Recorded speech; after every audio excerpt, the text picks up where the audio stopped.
Le reportage était signé Abel Kouaou.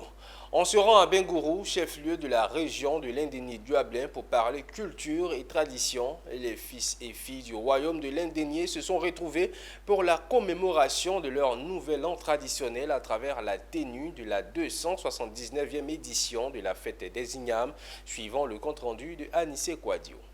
Le gros tam-tam, vêtu de ses plus beaux habits, joue ses plus belles notes. Aujourd'hui est un jour spécial. Nous sommes au cœur de la grande célébration de la fête des Ignames qui marque le nouvel an dans le royaume de l'Indénié d'Abengro.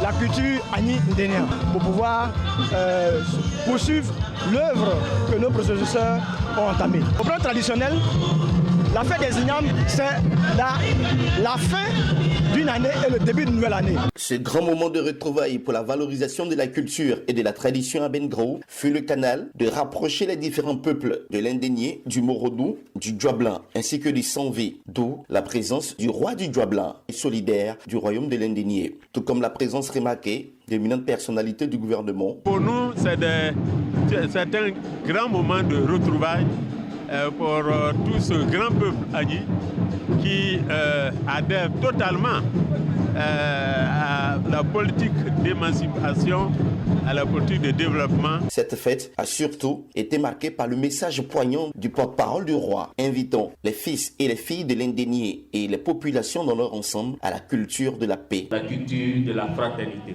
au bon ton, au pardon et à l'entente. Ce sont ces vertus qui nous permettront de développer de façon harmonieuse notre région. La célébration de la fête des Ignames à Bengourou est l'occasion de resserrer les liens, de parler de développement et de renforcer la culture de la paix, de vivre ensemble entre les différentes communautés vivant à Bengourou et dans le royaume de l'Indénié.